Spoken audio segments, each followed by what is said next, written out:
విన్యాస అయిన తర్వాత యోగా జీవన విధానం గురించి తెలుసుకున్నాము. ఫస్ట్ పిల్లలు యోగ విన్యాస చేస్తారు. పాట వచ్చి గోగీతం అంటారు. గోమాతను భూమాతను మనము గుర్తు చేసుకుంటూ ఈ పాట ద్వారా మన కృతజ్ఞతలు తెలుపుకుంటూ మనం ఈరోజు సెషన్ స్టార్ట్ చేద్దాం. నేను పాట పెడుతున్నాను, ఒక్క నిమిషం టైం ఇవ్వండి.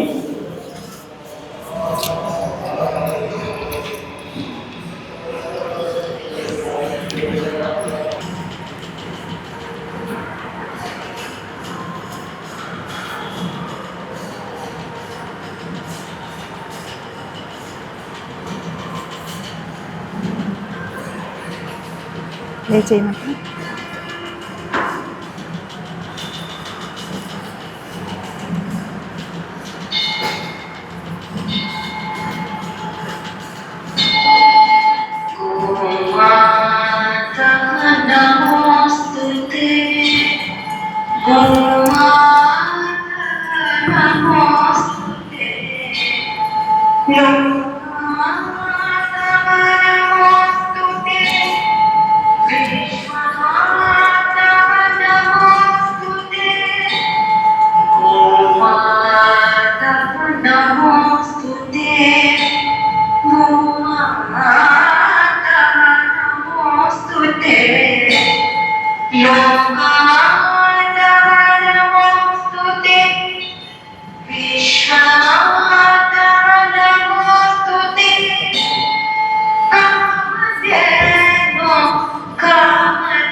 హృదయపూర్వక గౌరవ అభినందనలు. ఈరోజు మనము 21వ తేదీ ప్రపంచ యోగా దినోత్సవ సందర్భంగా యోగా జీవన విధానంగా ఉంటే ఎలా ఉంటుంది అనే టాపిక్ మీద మనం కొంతసేపు మాట్లాడుకుందాం.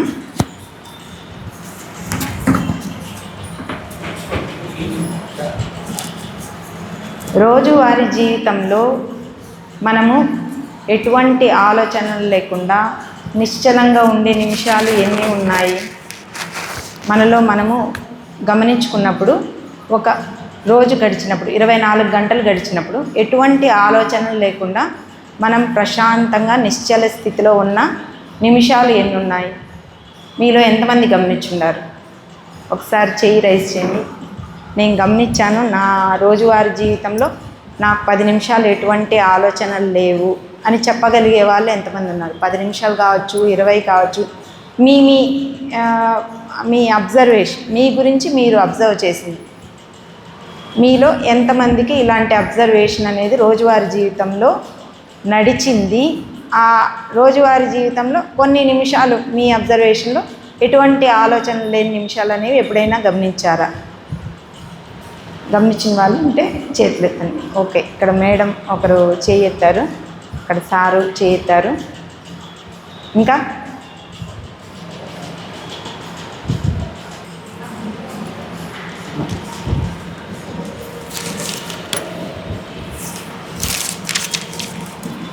సో రోజువారీ జీవితంలో మనలో చాలా తక్కువ మంది ఎటువంటి ఆలోచనలు లేని నిమిషాలు గడుపుతున్నాం. ఆలోచనలు అంటే మనము బయటికి చెప్పుకునేవే కాకుండా చెప్పుకోనివి కొన్ని ఉంటాయి. ముఖ్యంగా చెప్తే మనం బయట వాళ్ళతో మాట్లాడేవి కంటే మనతో మనం మాట్లాడుకునేవి ఎక్కువ ఉంటాయి. అంతేనా? మనము ఏదైనా ఒక విషయము తెలుసుకుంటున్నప్పుడు కానీ, లేదు ఒక విషయం గురించి బయట వాళ్ళతో చర్చించేటప్పుడు కానీ మన లోపల కూడా ఒక చర్చ జరుగుతూ ఉంటుంది. మన లోపల కూడా మనతో మనము కొన్ని విషయాలు డిస్కస్ చేసుకుంటాం. ఇలా చేయడం కరెక్టనా కాదనా, లేకపోతే ఈ తీసుకుంటున్న ఇన్ఫర్మేషన్ ఉపయోగపడుతుందనా ఉపయోగపడలేదనా, ఏదైనా మనలో మనకు కొన్ని రకాల ఆలోచనలు కంటిన్యూగా జరుగుతుంటాయి. అలా మనతో మనం మాట్లాడుకోవడాన్ని మోనోలాగ్ అంటారు. మామూలుగా బయట వాళ్ళతో మాట్లాడడం అయితే డైలాగ్స్ అవుతాయి. మనం ఎవరితో అయినా సంభాషించడం వేరు, మనతో మనము మాట్లాడుకోవడం వేరు. ఈ మనతో మనం మాట్లాడుకోవడం, ఈ ఆలోచన ప్రవాహం అనేది కరెక్టా కాదా, ఈ డిస్కషన్ వచ్చినప్పుడు మనతో మనం మాట్లాడుకోవడం అనేది తప్పు కాదు, కానీ ఎలాంటివి మాట్లాడుతున్నాము ఇది మనం ముఖ్యంగా గమనించుకోవాల్సిన విషయం. మనలో మనము మంచిగా మాట్లాడుకుంటున్నామా, మనలో మనము మనల్ని మనమే బాధ పెట్టేలాగా మాట్లాడుకుంటున్నామా? మనము చాలా వరకు మన చుట్టూ జరిగే విషయాలకు, చుట్టూ జరిగే సంఘటనలకు, లేదు సంఘటనల వల్ల వచ్చిన ఫలితాలకు ఎవరిని ఎక్కువ బ్లేమ్ చేసుకుంటాం? నేను అలా చేసి ఉండకూడదేమో, అలాగా అప్పుడు చేయడం వల్ల నేను ఇప్పుడు ఇది అనుభవిస్తున్నానని కానీ, లేదా అప్పుడు నేను సరైన నిర్ణయం తీసుకుంటే ఇంతకంటే నేను ఉన్నతమైన స్థితిలో ఉండేవాళ్ళని, ఇలాంటి మాటలే మనం ఎక్కువ మాట్లాడుకుంటుంటాం. ఈ మాటలు ఓన్లీ మన పరిస్థితులకే కాకుండా మన ఆరోగ్యానికి కూడా వర్తిస్తాయి. మన ఆరోగ్య విషయంలో కూడా మనం అనుకుంటాం, నేను అప్పుడు ఎక్కువ స్వీట్స్ తిన్నాను కాబట్టి నాకు ఇప్పుడు ఇట్లాంటి అనారోగ్యం వచ్చింది. నేను అప్పుడు కొంచెం గమనించుకొని నా ఆరోగ్యాన్ని నేను చూసుకొని ఉంటే నేను ఇప్పుడు ఇలాగ ఉండేదాన్ని కాదనో ఇంకోటో ఇలాగా ఆలోచించుకుంటూ ఉంటాం. అవునా? కాబట్టి ఎప్పుడైతే మనం మనతో మాట్లాడుకునే మాటల్లో ఎక్కువగా నెగటివిటీ దొల్లుతుందో ఆటోమేటిక్గా మన అనుభవాల్లో కానీ, మన చుట్టూ జరిగే విషయాల్లో కానీ నెగటివిటీ అనేది కనిపిస్తూ ఉంటుంది. మనల్ని మనం ఎప్పుడు గౌరవించుకొని మనకు జరిగిన సంఘటనలకు కానీ, పరిస్థితులకు కానీ మనల్ని మనం బ్లేమ్ చేసుకోకుండా, పరిస్థితులు జరగడానికి 1,00,000 కారణాలు ఉంటాయి, దానికి నేనే కారణమో అని ఎప్పుడైతే మనం బ్లేమ్ చేసుకుంటామో, మిగిలిన వాళ్ళ దృష్టిలో ఎలా ఉన్నా మన దృష్టిలో మనము ఫస్ట్ జారిపోతాం, మనము మన విలువను కోల్పోతాం. కాబట్టి మనం ఏదైతే మోనోలాగ్స్ మాట్లాడుతున్నామో అవి ఎంతో కాన్షియస్గా ఉండాలి, ఎంతో విఘ్నతతో మనం గమనించుకుంటూ, చాలా మంచి పదాలను వాడుతూ, అన్నీ మనకు పాజిటివ్ వర్డ్స్ని వాడుకుంటూ మన యొక్క గౌరవాన్ని ఫస్ట్ మనం కాపాడుకోవాలి. అప్పుడే ఎదుటి వాళ్ళకు మన గురించి అర్థమవుతుంది. మన ఆలోచనలే మన చేసే పనులుగా మారుతాయి. మన చేసే పనులే మన వ్యక్తిత్వంగా మారుతుంది. మన వ్యక్తిత్వమే మనకు చుట్టూ ఉన్న సమాజంలో గౌరవ మర్యాదలను అనేది ఇస్తుంది. సో ఇవన్నీ ఎక్కడ ఇంటర్లింక్ అయి ఉన్నాయి? మన ఆలోచనలో. మన ఆలోచనలను ఎవరు చూడగలుగుతారు? ఇంకెవరు చూడలేరు, మనం తప్ప ఇంకెవరు చూడలేరు. ఒక రకంగా మనం చేసే ధ్యానం కూడా మన ఆలోచనలను మనం గమనించడమే. మనము శ్వాస మీద ధ్యాస పెట్టినప్పుడు మనకు ఎంత ఆపినా ఆగకుండా వచ్చేటివేంటివి? ఆలోచనలు. మనము ఆలోచనలు నిశ్చల స్థితికి వచ్చే సాధన చేయడానికి ఎన్ని రోజులు పట్టచ్చు? ఎవరెవరి స్థితిని బట్టి కొందరికి చాలా తక్కువ కాలంలోనే వస్తుంది, కొందరికి చాలా ఎక్కువ కాలంలో వస్తుంది. సో ఈ స్థితి రావడానికి మనం ప్రతి నిమిషం మన ఆలోచనలను గమనించుకుంటూ మనము పాజిటివ్ అయిన పదాలు వాడుకుంటూ పాజిటివ్ అయిన జీవన విధానాన్ని తీసుకుంటే అది మనకు ఇచ్చే ఫలితాలు కూడా ఎలా ఉంటాయి? మంచి ఫలితాలు అయి ఉంటాయి. ఈ మంచి ఫలితాలు ఏర్పడడానికి మనకు శ్రీకృష్ణ భగవానుడు 2వ చాప్టర్లో 50వ శ్లోకంలో క్లియర్గా చెప్పాడనమాట. ఏమని చెప్పాడు అంటే,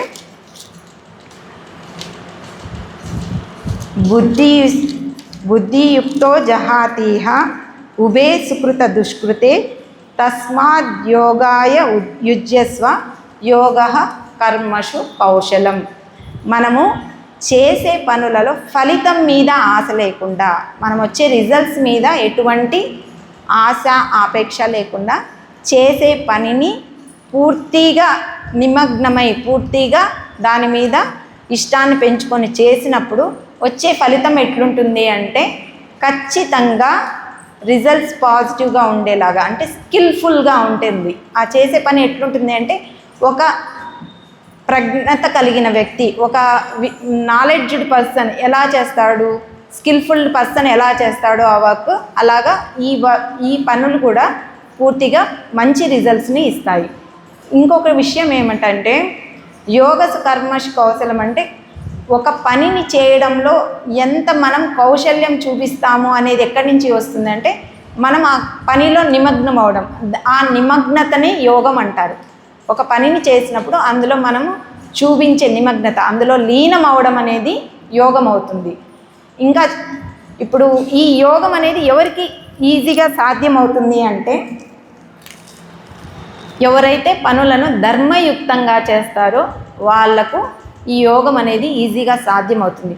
ఒక మనిషి ధర్మయుక్తమైన జీవిత విధానంలో ఉన్నప్పుడు చేసే పనిని పూర్తిగా తన లీనమైపోయి చేయగలుగుతాడు. అదే ఒక అధర్మయుక్తంతో ఒక పనిని చేసేటప్పుడు ఎవరికి దొరికిపోతానో, ఎక్కడ బయటపడిపోతానో, ఏ పని నన్ను 10 మందిలో తప్పు మనిషిగా నిలబెడుతుందో అనే భయంతో మనం ఏమవుతాం? ఆ పనిని చేసేటప్పుడు పూర్తి లీనం అవ్వలేము. మనకు సహజంగా ఒక పనిలో యోగం అనేది జరగాలి అంటే మనము ధర్మయుక్తమైన జీవనాన్ని గడపాల్సి ఉంటుంది. ఈ ధర్మయుక్తమైన జీవనం ఎప్పుడు ఏర్పడుతుంది అంటే మన ఇంటర్నల్గా జరిగే ఈ ఆలోచన స్రవంతి, మన ఇంటర్నల్గా ఏదైతే ఈ థాట్ ప్రాసెస్ అంటారు, ఆలోచనలు ఏవైతే జరుగుతున్నాయో అవి మనల్ని మనం గౌరవించుకుంటూ మన చుట్టూ ఉన్న వాళ్ళని గౌరవిస్తూ మనం చేసే పనిని కూడా గౌరవించినప్పుడు ఆటోమేటిక్గా అన్ని రిజల్ట్స్ ఎట్లుంటాయి అంటే మనం ఏమి ఎక్స్పెక్ట్ చేయకపోయినా, రిజల్ట్స్ ఏమి ఎక్స్పెక్ట్ చేయకపోయినా పాజిటివ్ రిజల్ట్స్ని తీసుకొస్తాయి. ఇది ఎట్లా సాధ్యమవుతుంది అంటే యోగా ద్వారా సాధ్యమవుతుంది. యోగా అంటే ఆసనాలు మాత్రమే కాదు, యోగా అంటే యమ నియమ ఆసన ప్రాణాయామ ప్రత్యాహార ధారణ ధ్యాన సమాధి. మనకు ఫస్ట్ 3 యమ నియమ ఆసన ఏవైతే ఉన్నాయో ఇవి బహిరంగ యోగా అవుతుంది. బహిరంగ యోగా అంటే మనం యోగా చేసేటప్పుడు బయట వాళ్ళు ఎవరైనా చూడగలుగుతారు. నేను ఆసన వేస్తున్నాను, పిల్లలందరూ వేశారు ఆసన, మీరందరూ చూడగలిగారు. అలాగే యమ నియమ కూడా, యమ అంటే మనం పాటించాల్సిన నియమాలు, యమ మనతో మనం పాటించాల్సిన నియమాలు, నియమ అంటే మనం ఎదుటి వ్యక్తులతో ప్రవర్తించేటప్పుడు పాటించాల్సిన నియమాలు. ఇవన్నీ ఎట్లుంటాయంటే ఎవరైనా చూసి ఐడెంటిఫై చేయగలరు. ఓకే, వీళ్ళు మంచి విధానంలో ఉన్నారా లేదా తప్పు విధానంలో ఉన్నారా అని వాళ్ళ ప్రవర్తనను బయట నుంచి చూసి అర్థం చేసుకోగలరు. ప్రత్యాహార అంటే ఇది బహిరంగ యోగాకు అంతరంగ యోగాకు ఒక బ్రిడ్జ్ లాంటిదన్నమాట. ఈ బ్రిడ్జ్లో ఏంటంటే మనము రెండింటిని బ్యాలెన్స్ చేసుకుంటూ ఉంటాం. అంటే మన చుట్టూ జరిగే విషయాల్లోంచి మనకు కావాల్సిన ఇన్ఫర్మేషన్ మాత్రమే మనకు లోనికి తీసుకెళ్తాం. ఇప్పుడు మనం తెలియకుండానే మన జీవిత విధానంలో టీవీ ఒకటి ఇన్వాల్వ్ అయిపోయింది, మొబైల్స్ ఒకటి ఇన్వాల్వ్ అయిపోయి ఉన్నాయి. ఇప్పుడు ప్రతి ఒక్కరు కూడా మొబైల్స్లో కూడా స్క్రాల్ చేస్తూ చూస్తూ ఉంటారు. మనం చూసే ప్రతి విషయం, మనం తెలుసుకునే ప్రతి విషయము అది ఏమవుతుంది, మనలుగా మారుతుంది. మనము ఇప్పుడు ఒక మొబైల్లో సరదాగా ఒక జబర్దస్త్ లాంటిది చూసామనుకోండి, చూసేకి అది ఫన్నీ కామెడీగా ఉంటుంది. కానీ దాంట్లో వాడే పదజాలం కానీ దాని వెనక ఉన్న భావం కానీ మనం తెలియకుండా అనాలిసిస్ చేస్తాం. మనం చూసినప్పుడు తెలియకుండా అనాలిసిస్ చేస్తాం. అలాంటి కంటిన్యూగా మనం చూసినప్పుడు ఏమవుతుంది, ఇంటర్నల్గా మన థాట్ ప్రాసెస్ మీద ఎఫెక్ట్ చూపిస్తుంది. మన ఆలోచనల మీద అట్లాంటి చూసిన విషయాలు, తెలుసుకున్న విషయాలు ఖచ్చితంగా ప్రభావం చూపించి ఆ ఆలోచనలు మన వ్యక్తిత్వంగా మారుతాయి. మన వ్యక్తిత్వము మన ప్రవర్తనగా మారుతుంది. మన ప్రవర్తన మనకు సమాజంలో ఇచ్చే గౌరవ మర్యాదలను రిఫ్లెక్ట్ చేస్తుంది. సో మనం ఏ విధంగా తీసుకునే విషయమైనా, మనము నోటి ద్వారా తీసుకునే ఆహారమే కాదు, కళ్ళ ద్వారా తీసుకునే ఆహారమైనా, చెవుల ద్వారా తీసుకునే ఆహారమైనా, ఏదైనా మన వ్యక్తిత్వాన్ని తయారవడంలో అది ఒక కారణమవుతుంది. కాబట్టి మనము తెలుసుకునే విషయాలు కూడా మనం ఎంత జాగ్రత్తగా తెలుసుకోవాలి అంటే, మనకు అనవసరం అనే విషయాలను అస్సలు తెలుసుకునే ప్రయత్నం కూడా చేయకూడదు. ఎవరైనా మన చుట్టూ అనవసరమైన విషయాలు మాట్లాడుతున్నా వీలైనంత వరకు మన లోనికి పోనివ్వకుండా వాటిని బయటకు అక్కడి నుంచే థాట్ ప్రాసెస్ వరకు పోకుండా మనం కాన్షియస్గా ఉండి ఆపేయాలి. ఈ విధంగా చేయడాన్ని ప్రత్యాహార అంటారు. నెక్స్ట్ ధారణ, ధ్యాన, సమాధి. ఒక విషయాన్ని మనం పదే పదే దాని గురించే మననం చేసుకుంటూ ఉంటే అది మనముగా మారుతాం. అలా మారడాన్ని ధారణ అంటారు. మీరు ఇప్పుడు శ్వాస మీద ధ్యాస ద్వారా మీరు ఏదైతే రోజు సాధన చేస్తున్నారో అది ధ్యానం అవుతుంది. సో మంచి విషయాలను మనం పదే పదే తెలుసుకుంటూ ఉంటే మనము దాన్ని మంచి విషయాలను ధారణ చేస్తాం, మనం మంచిగా మారుతాం. అదే మనము చెడు విషయాలను తెలుసుకుంటూ ఉన్నామనుకోండి, ఆ చెడు విషయాలు మనకు ధారణగా మారుతాయి. మనము చెప్పాలంటే కొత్తగా పెళ్ళిళ్ళు అయ్యి కోడళ్ళు వస్తారు, అత్తల వాళ్ళు గమనిస్తారు, ఓకే మా కోడల్లో ఏమేమి ఉన్నాయి, మంచి ఏంది, చెడ్డ ఏంది. మంచి ఏముందో ఏం గుర్తుంటుందో తెలియదు, కానీ మనం చెడు పాయింట్లన్నీ నోట్ చేస్తాం. పక్కింటి వాళ్ళతో ఎదురింటి వాళ్ళతో మాట్లాడేటప్పుడు మా కోడలు చాలా బాగా వంట చేస్తుందమ్మా, కానీ ఆమె లేటుగా లేస్తుంది. మా కోడలు చాలా బాగా మాట్లాడుతుందమ్మా, కానీ వాళ్ళ అమ్మగారు వాళ్ళతోనే బాగా మాట్లాడుతుంది. తెలియకుండా మనం ఏం చేస్తున్నాం, నెగిటివ్ విషయాల్ని ధారణ చేస్తున్నాం. నెగిటివ్ విషయాలు ధారణ చేసే కొద్దీ ఏమవుతుంది, మన చుట్టూ ఏర్పడే పరిస్థితులు కూడా తెలియకుండానే నెగిటివ్గా మారుతూ వస్తాయి. కాబట్టి మనం మాట్లాడే ప్రతి మాట కూడా మన జీవితాన్ని నిర్ణయిస్తుంది. మన ఆలోచన, మన మాట, మన ప్రవర్తన, ఇవి మూడు త్రికరణ శుద్ధిగా ఉండాలి. మన మనసులో ఎవరు చూడట్లేదు కదా, నాతో నేను మాట్లాడుకునేది మీకేం తెలీదు, ఏమైనా మాట్లాడుకోవచ్చు, ఎదురింటామని తిట్టుకోవచ్చు, పక్కింటామని తిట్టుకోవచ్చు, ఏమైపోయింది చెప్పు, ఏం కాదు. కానీ ఏమవుతుంది, మనం ఎక్కువగా ఇప్పుడు ఎదురింటామనే తిట్టుకుంటూ ఉన్నామనుకోండి, ఆమె ఎదురుగా రాగానే తెలియకుండా నా మొహంలోనే ఆ మార్పు కనిపించేస్తా. ఆమెకి నేను నోటితో చెప్పక్కర్లేదు, నేను ఈవెన్ నోరు తెరిచి ప్రేమగా అభిమానంగా మాట్లాడుతున్నా, ఇంటర్నల్గా నా థాట్ ప్రాసెస్ ఎఫెక్ట్ ఎట్లుంటుంది, ఆమెకి ఆ ఫ్రీక్వెన్సీ తెలిసిపోతూ ఉంటుంది. ఆమె నా దగ్గర కంఫర్టబుల్గా ఫీల్ అవ్వలేదు. కాబట్టి మనము ధారణ చేసే విషయాలు, మనం అనుకుంటాము ఎవరు మనల్ని గమనించట్లేదు కదా, మనం బాగానే ఉన్నట్టుంది కదా ప్రపంచానికి, కానీ ఇంటర్నల్గా మనం చేసే ఆలోచనలే మన ధారణా శక్తి. కాబట్టి ఈ ధారణా శక్తి కూడా మనకు జీవన విధానం సవ్యంగా మార్చుకోవడానికి ఉపయోగపడుతుంది. దీన్ని కూడా మనం ఎంతో జాగ్రత్తగా, కాన్షియస్గా, మన ఎరుకతో దాన్ని మనం గడపాల్సి ఉంటుంది. దీని ద్వారా ఏమవుతుంది, నెమ్మదిగా మన జీవితంలో మార్పు అనేది ఏర్పడుతుంది. సమాధి అనేది ధ్యానం సక్సెస్ అయినప్పుడు ఆటోమేటిక్గా మనకి ఏర్పడే స్థితి, అది అత్యున్నతమైన ఆనందము.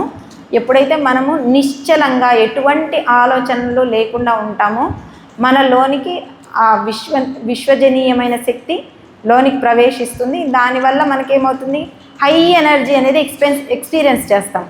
ఆ హై ఎనర్జీని మనం ఎప్పుడు ఎక్స్పీరియన్స్ చేస్తామో తెలియని ఆనందం ఉప్పొంగుతూ ఉంటుంది. అది పక్కన వాళ్ళకి మనం ఎక్స్ప్లెయిన్ చేయాలి అంటే ఎంత ఎక్స్ప్లెయిన్ చేసినా కూడా వాళ్ళు అనుభవిస్తే కానీ దాన్ని అర్థం చేసుకోలేరు. కాబట్టి మనకు సమాధి స్థితి రావాలి అంటే మనము ఎంత చిన్న చిన్న విషయాలు గమనించుకోవాలంటే మన ఆలోచనలను రోజువారీ మనతో మనం మాట్లాడుకునే మాటలను కూడా మనం ఎంతో జాగ్రత్తగా ఎరుకతో గమనించుకుంటూ ముందుకు పోవాల్సి ఉంటుంది. దీని ద్వారా మనకి ఇంకొక విషయం, ఎప్పుడైతే మనము ఒక గ్రూప్ ఆఫ్ పీపుల్ ఉన్నారు, ఈ గ్రూప్ ఆఫ్ పీపుల్ ఒక 30 మంది, ఇప్పుడు ఇక్కడ ఉన్న అందరము కూడా మనం ఒకే విషయం గురించి ఒకే విధంగా ఆలోచించినప్పుడు ఆ విషయం అనేది త్వరగా ఎగ్జిక్యూషన్లోకి వస్తుంది, మేనిఫెస్టేషన్ జరుగుతుంది. ఇప్పుడు మనందరము కలిసి మనం పూర్తి కాన్సన్ట్రేషన్తో ఇప్పటికిప్పుడు వర్షం పడాలి అని కోరుకుంటే ఖచ్చితంగా వర్షం కూడా పడుతుంది. మన గ్రూప్ కాన్షియస్నెస్ అంటారు, ఒక సాంఘిక ఎరుక అనేది ఎప్పుడైతే ఒకే విషయానికి కనెక్ట్ అయి ఉంటుందో ఆ విషయం ఎగ్జిక్యూషన్కి రియాలిటీలోకి రావడం అనేది చాలా ఈజీగా జరుగుతుంది. అందుకని ఇప్పుడు ఎక్కువ మంది ఒకే మంచి విషయం మాట్లాడినప్పుడు, ఒకే మంచి విషయం మనం పదే పదే మననం చేసుకున్నప్పుడు ఆ మంచి విషయం జరగడం అనేది సునాయాసంగా జరుగుతుంది. అదే ఒకే గ్రూప్ ఆఫ్ పీపుల్ చెడు విషయం అనుకున్నారనుకోండి, ఆ చెడు విషయం త్వరగా ఎగ్జిక్యూషన్ జరుగుతుంది. అందుకే కరోనా టైంలో చాలామంది ఎరుకుతూ ఉన్నారు, కరోనా అనేది మన ప్రాణాంతకమైన వ్యాధిని ఎక్కువ పలకద్దండి, అదే ఎగ్జిక్యూషన్లోకి వస్తుంది. కాబట్టి కరోనాని కరుణగా మార్చారు, ఆ పదాన్ని ఎరుకతో కరోనాని కరుణగా మార్చారు. మీరు గమనించారంటే మిగిలిన దేశాల్లో అందరూ ఎఫెక్ట్ అయ్యారు, కానీ భారతదేశంలో కరోనాకి ఎఫెక్ట్ అయింది తక్కువ. మనము ఎఫెక్ట్ అయ్యాం, బట్ భారతదేశంలో చాలా తక్కువ అనేది ప్రభావం కల్పించింది. ఎందుకు అంటే మనం ఎరుకతో ఉండడం అనేది మన జీవన విధానంలో మనకు పెద్దవాళ్ళ దగ్గర నుంచి ఉంది కాబట్టి మనం అది గుర్తించాం. కాబట్టి అప్పుడు చాలామంది గ్రూప్గా ఉన్నప్పుడు ఆ విషయాన్ని మాట్లాడేటప్పుడు కూడా చాలా జాగ్రత్తగా మాట్లాడుకోవడము, దాని ప్రభావం గురించి కూడా మాట్లాడుకోవడం అని జరిగింది. కాబట్టి మనం చాలా ఈజీగా విషమ పరిస్థితుల్ని దాటుకొని బయటికి రాగలిగాం. ఎలాగైతే ఒక ప్రాక్టికాలిటీలో మనం కాషియస్గా ఉండి మనం కాన్షియస్గా బయటికి రాగలిగామో, మన డే టు డే లైఫ్లో కూడా మనం కాన్షియస్గా ఉంటే మనము ఈజీగా బయటికి రావడం అనేది జరుగుతుంది. ఈ విధంగా జీవన విధానాన్ని యోగాగా మార్చుకోవచ్చు. 24 గంటల సమయము మనము కాన్షియస్గా గడపడాన్ని యోగా అంటారు. మనం కాన్షియస్గా ఉంటే చాలు, రిజల్ట్స్ మీద మనకు ఎటువంటి ఇంట్రెస్ట్ లేకుండా మనం చేసే పని. ఇప్పుడు నేను మీతో మాట్లాడుతున్నాను, మాట్లాడే ప్రతి మాట నేను గమనించుకుంటూ ఎరుకతో మాట్లాడినప్పుడు నేను చెప్పాలనుకుంటున్న విషయం ఆటోమేటిక్గా మంచి విషయం అవుతుంది, మీకు రీచ్ అవ్వడం అనేది మంచిగా రీచ్ అవుతుంది. అదే నేను మాట్లాడే మాటలు, నా లోపల నుంచి వచ్చే మాటల మీద నాకు గమనం లేదనుకోండి, ఒక మాటకి ఇంకొక మాటకి పొంతన అనేది ఉండదు. ఆ మాటల ప్రభావం మీ మీద ఎలా ఉంటుంది, పాజిటివ్గా కంటే నెగిటివ్గా ఉండే ఛాన్స్ ఉంది. కాబట్టి ఎప్పుడు మనం మాట్లాడే ప్రతి మాట, అలాగే మనమందరం మాట్లాడే ప్రతి మాట కూడా వీలైనంత మంచి మాటలు అవ్వాలి. మామూలుగా బ్యాంక్ అకౌంట్లో నాకు ఒక 100 రూపాయలు ఉందనుకోండి, మీకు ఒక 100 రూపాయలు ఉందనుకోండి, ఇక్కడ ఉన్నందరికీ 100 ఉంటే అంతా కలిపి ఒక 30 × 100 వేసుకుంటే 3000 అయింది. ఆ 3000 నాదవుతుందా? అయ్యే అవకాశం లేదు.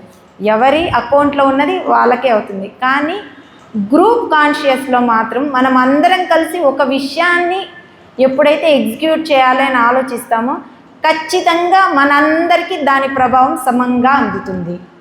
మన అందరం ఆలోచించేది, ఇప్పుడు అందరము మంచి జరగాలి అనుకున్నప్పుడు నాకు ఒక్కదానికే మంచి జరగదు, మీ అందరికీ కూడా మంచి జరుగుతుంది.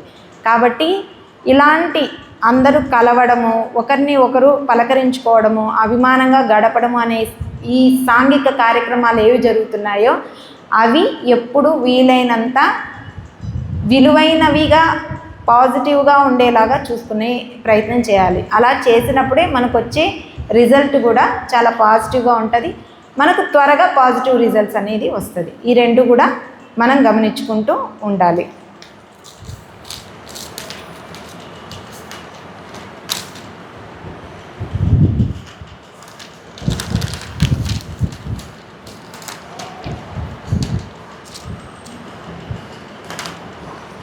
ఇంకొక ముఖ్య విషయం ఏమంటే, ధర్మంలో జీవించే వాళ్ళకు జీవితము చాలా సునాయాసంగా ఉంటుంది.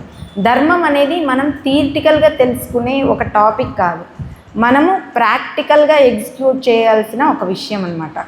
ఎప్పుడైతే మనం ధార్మికంగా జీవన విధానం గడుపుతూ ఉంటామో మనకు జీవితం అనేది భారం కాదు. మనం చేసే ప్రతి పని కూడా మనకు ఎంతో తేలిగ్గా అనిపిస్తుంది, చేసే కొద్ది శక్తిని ఇస్తుంది.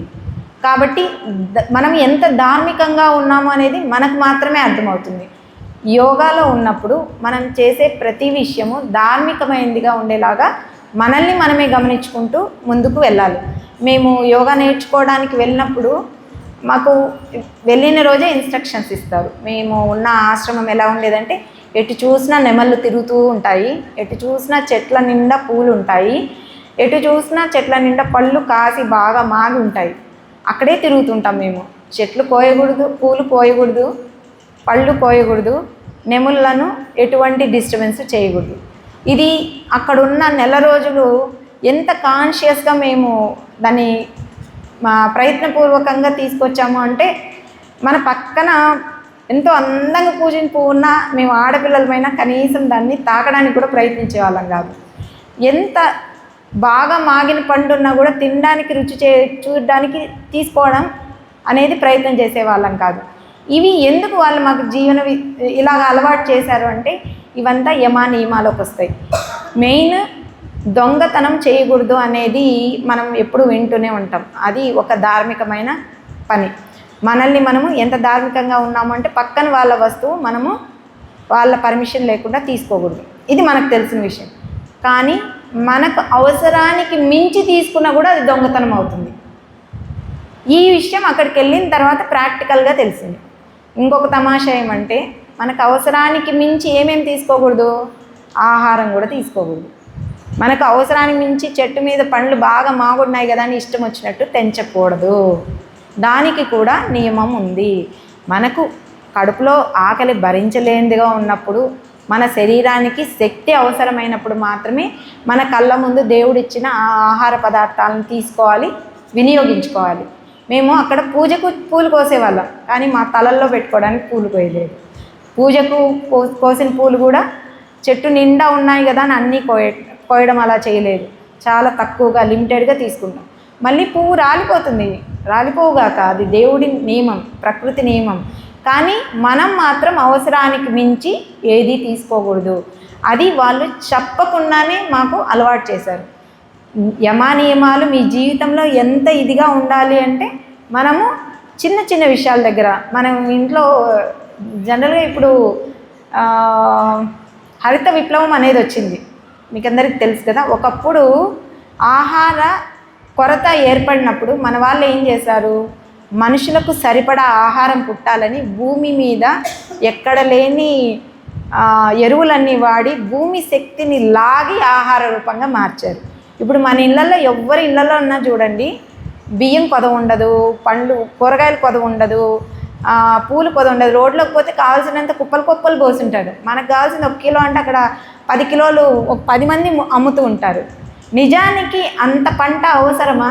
సాయంత్రం అయ్యేసరికి వాళ్ళు ఆ 10 కిలోలు కుప్పలు పోసిన 10 మంది పూర్తిగా ఒక కాయ కూడా లేకుండా అమ్మే వాళ్ళు ఎంతమంది ఉన్నారు?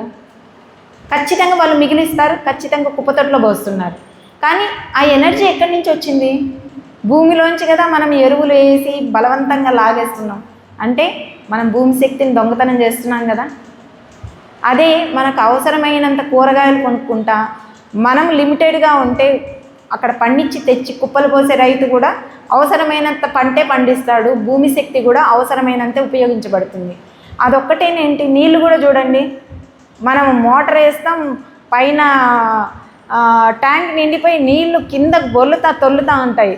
కానీ కొన్ని రాష్ట్రాలలో నీళ్ళ కోసం కొన్ని 10 కిలోమీటర్లు, 40 కిలోమీటర్లు, 50 కిలోమీటర్లు కుండలు పట్టుకొని చిన్న పిల్లలు, ఇప్పుడు మీ ముందు యోగా చేసినంత ఏజ్ కూడా ఉండని పిల్లలు 2-3 కుండలు పెట్టుకొని కష్టమైన బావుల్లోకి దిగి నీళ్లు తీసుకొస్తున్నారు.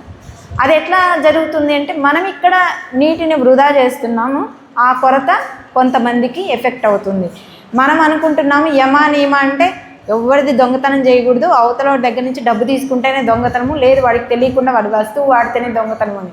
కానీ మనము ప్రకృతిలోంచి శక్తిని కూడా మన పరిమితికి మించి వాడితే అది దొంగతనము. అలాగే మనము అహింస అనేది కత్తెత్తి అవతల వాడిని పొడిస్తేనే అహింస, హింస పొడవకపోతే అహింస అనే భ్రమలో ఉన్నాం. కత్తెత్తి పొడవకపోతే చాలు, అంత మాత్రాన మనం అహింస పాటిస్తున్నాం, మనం గాంధీ మనవళ్ళు మనవరాళ్ళు అయిపోయామని ఆనందపడుతుంటాం. నిజానికి మన మాట ద్వారా కూడా మనం కొంతమందిని హింసకు గురి చేస్తుంటాం. అలా చేసినా కూడా మనము అహింసను చేయనట్టు లెక్క. మాట పక్కన పెట్టండి, మన ఆలోచనలు, మన లోపల బయటికి వాడిని తిట్టలేము, ఏం అనలేము. మన లోపల వీడు నాశనం అయిపోతే బాగుండు, వీడు అదైతే బాగుండు, వీడు ఇదైతే బాగుండు. లోపల మనకి ఏదో బాధ కలిగో లేదు ఇంకొక కారణంగానో ఆలోచన ద్వారా అవతల వాడికి మనము ఏదన్నా హాని కలిగించినా కూడా అది హింసే. సో మన జీవిత విధానంలో మనల్ని మనం ఎంత జాగ్రత్తగా గమనించుకోవాలి అంటే మనం వాడే రిసోర్సెస్ ఎంతో జాగ్రత్తగా వాడుకోవాలి. మనం అవతల వాళ్ళతో మెలిగే విధానంలో ఎంతో జాగ్రత్తగా ఉండాలి. మనం చేసే పనిలో కూడా పని యొక్క ఫలితం మీద కాకుండా పని చేసే విధానం మీద మన దృష్టి పెట్టి మనము దానిలో నిమగ్నమై చేయాల్సి ఉంటుంది. ఇలాగా జీవితంలో ప్రతి విషయాన్ని గమనించుకుంటూ మనం జీవనాన్ని ముందుకు సాగించడాన్ని యోగా జీవన విధానం అంటారు. ఆసనాలు వేసి నేను రోజు మార్నింగ్ 5కి లేచి 7:30 వరకు ఆసనాలు వేస్తున్నాను, 6:30 వరకు ఆసనాలు వేస్తున్నాను. నేను పెద్ద యోగిని అని మీతో వచ్చి చెప్పుకున్నాను అనుకోండి, దానంత అమాయకత్వము తెలియనితనము ఇంకోటి లేదు. యోగి అంటే తన జీవితంలో తను చేసే పని మీద పూర్తిగా గమనంతో జీవించే మనిషి అని. అది ఒక ప్రత్యేకంగా ఆసనాలు వేసే మనిషి అయి ఉండాల్సిన పని లేదు. రోజువారీ జీవితంలో మనం చేసే, ఇప్పుడు నేను ఇక్కడ ఈ రూమ్ క్లీన్ చేయడానికి వచ్చాను అనుకోండి, ఆ పనిని నేను మనసు పెట్టి గమనించుకుంటూ చేస్తే అది కూడా యోగానే, అది కూడా మన యోగమే అవుతుంది. అలాగా మనం రోజువారీ జీవితంలో చేసే ఏ చిన్న పని అయినా పూర్తి దాని మీద నిమగ్నతతో చేసినప్పుడు అది మనకు యోగాన్ని కలిగిస్తుంది. అప్పుడు మనం యోగులుగా మారుతాం. కాబట్టి మన జీవన విధానం అనేది ఎరుకతో జరగాలి. అది సాధ్యమయ్యేది ఎక్కడ మొదలవుతుంది అంటే మీకు అందరికీ పరిచయమైన పనే. ఎక్కడ మొదలవుతుంది? ధ్యానంలో మొదలవుతుంది. మనము రోజు ఉదయం లేచినప్పటి నుంచి రాత్రి వరకు ఎన్నిసార్లు గాలి పీల్చుకుంటూ గాలి వదులుతున్నాం? ఎంతమంది గమనిస్తున్నారు? కళ్ళు మూసుకొని కూర్చున్నప్పుడు కాదు, కళ్ళు తెరుచుకొని పని చేసేటప్పుడు మనం పీల్చుకునే గాలి ఎంతమంది గమనిస్తూ పీలుస్తున్నారు, ఎంతమంది గమనిస్తూ వదులుతున్నారు? అవునా? అయితే నేను ఇప్పుడు క్లాస్ మొదలైనప్పటి నుంచి ఇప్పటి వరకు మీరు ఎన్నిసార్లు గాలి పీల్చారు, ఎన్నిసార్లు వదిలారు?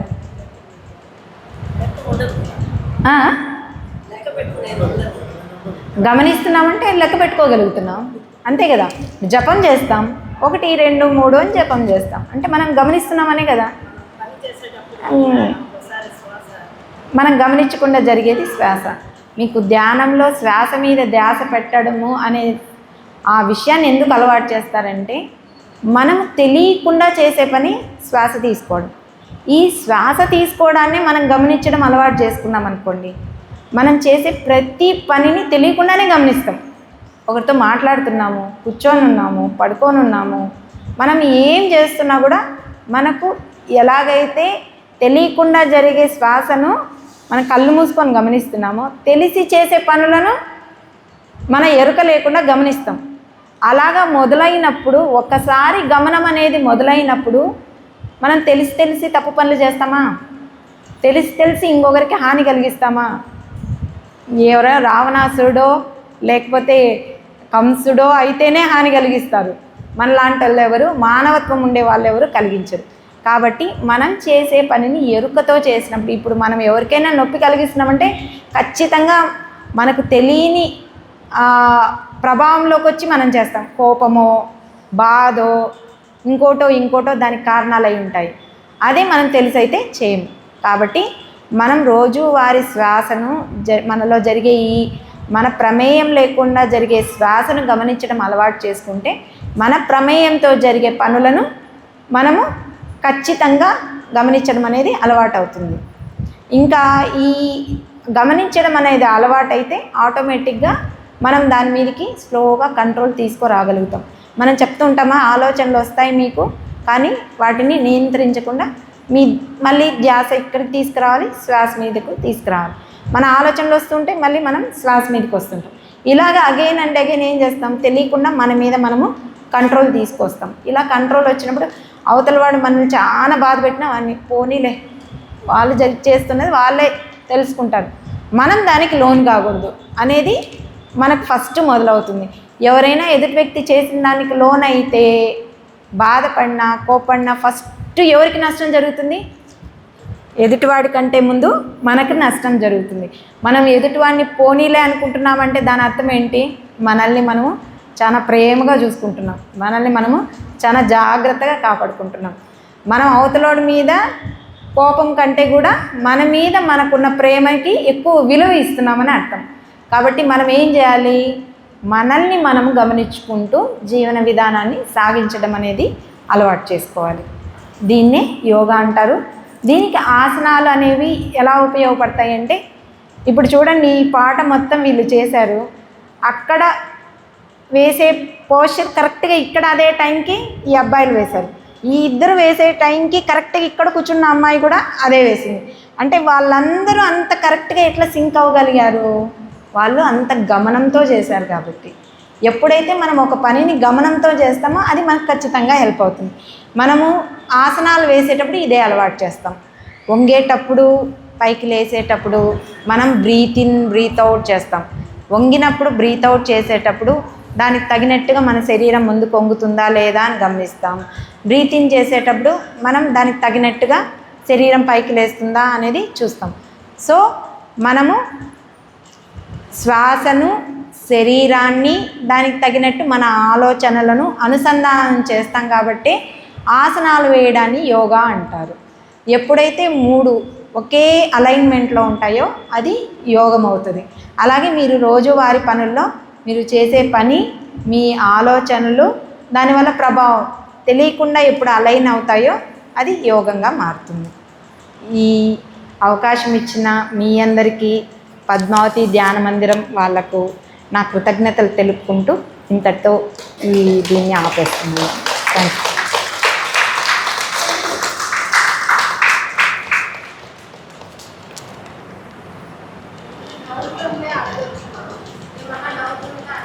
యోగాకు సంబంధించి కానీ, ఆసనాలకు సంబంధించి కానీ, లేదు దాని ప్రాక్టీస్కి సంబంధించి కానీ మీకు ఏమైనా క్వశ్చన్స్ ఉంటే మీరు అడగచ్చు.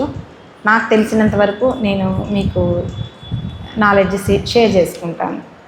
నేను కూడా యోగ సాధనలోనే ఉన్నాను కాబట్టి మీలో ఎవరైనా ఏమైనా క్వశ్చన్స్ ఉంటే అడగచ్చు.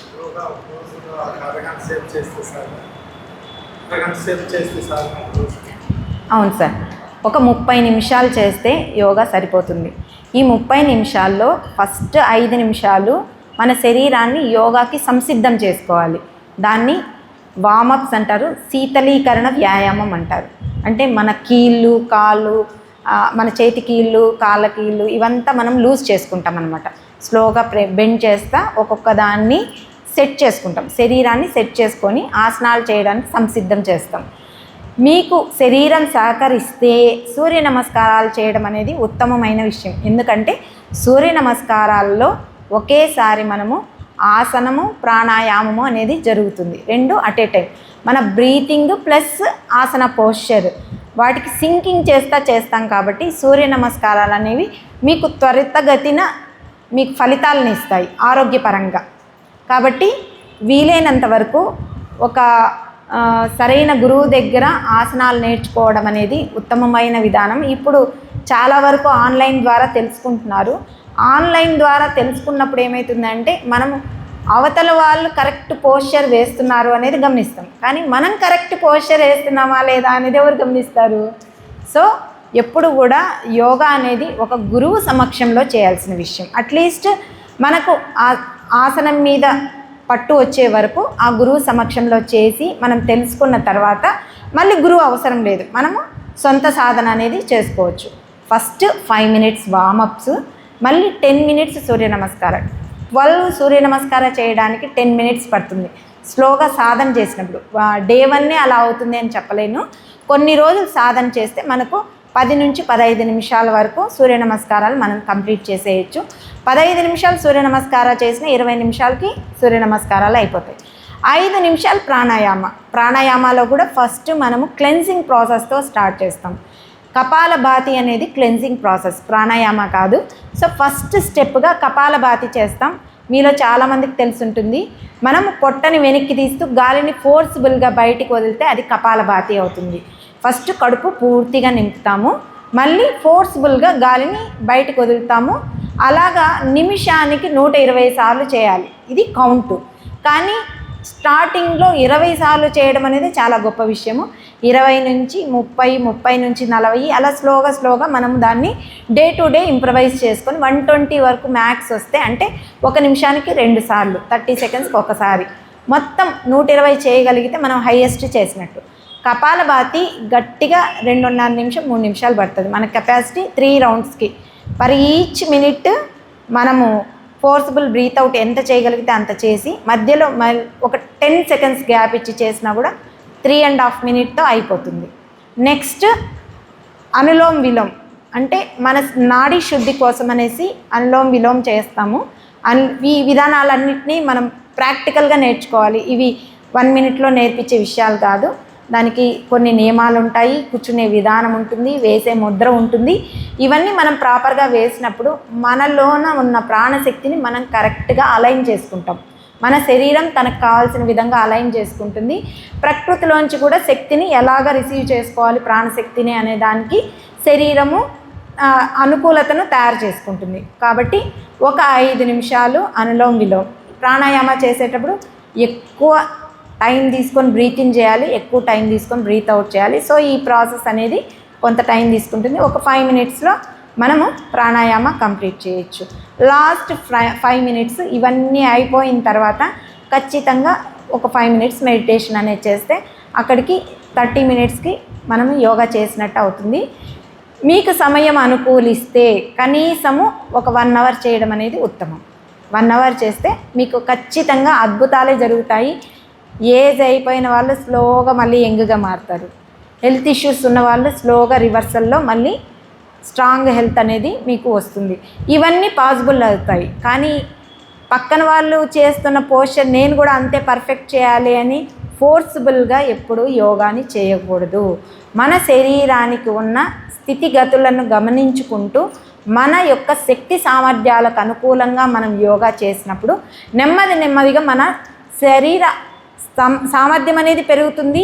మనకు ఆటోమేటిక్గా దాని నుంచి వచ్చే ఫలితాలు కూడా మనము అనుభవంలోకి పొందగలుగుతాం. సో యోగా అనేది ఏ ఏజ్లో వాళ్ళైనా చేయొచ్చు.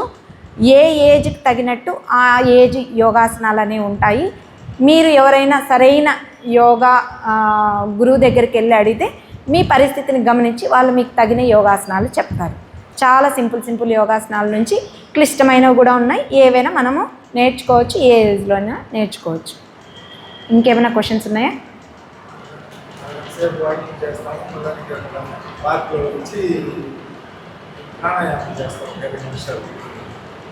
మీ ఏజ్కి అదే అద్భుతమైన వ్యాయామం. వీలైతే ఆసనాలు తెలుసుకోండి సార్. ఆసనాలు వాకింగ్ వీటన్నిటికంటే కూడా మనం ఆసన చేసినప్పుడు ఖచ్చితంగా మన కాన్షియస్నెస్ అనేది అక్కడ ఉండాలి. వాకింగ్ కూడా మనం ఏదో వెళ్ళిపోతూ ఉండొచ్చు, వచ్చేస్తూ ఉండొచ్చు. మిగిలిన వాటికి వేటికైనా మన కాన్షియస్నెస్ 100% ఉండాలి అని నెసెసిటీ ఉండదు. ఒక్క యోగా ఆసన వేసేటప్పుడు మాత్రమే మనం వేయలేదు కాన్షియస్ కంటే మనకే అర్థమైపోతుంది మనం ఇక్కడ గమనంతో లేము అనే విషయము ఫస్ట్ మనకు అర్థమైపోతుంది. కాబట్టి యోగా ప్రాక్టీస్ అనేది మన కాన్షియస్నెస్ ఇంప్రూవ్ చేయడానికి చాలా హెల్ప్ అవుతుంది. అది ప్రాక్టీస్ చేయడం చాలా మంచిది. ఓకే అండి. భోజనం చేసిన తర్వాత అంటే ఆల్రెడీ మోకాలు నొప్పులు ఉండి ఆర్థరైటిస్ ఉన్న వాళ్ళు నడవడం కూడా మంచిది కాదు. తింటానే పడుకోకూడదు.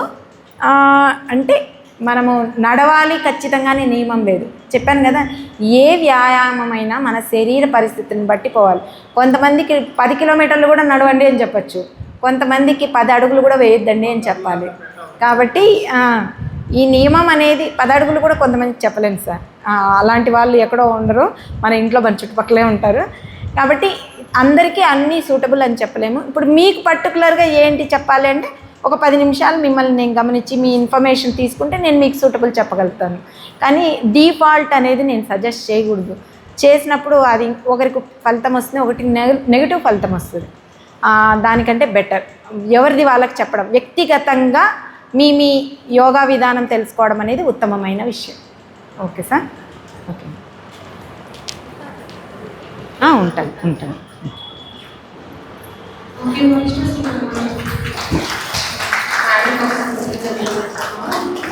యోగా గురించి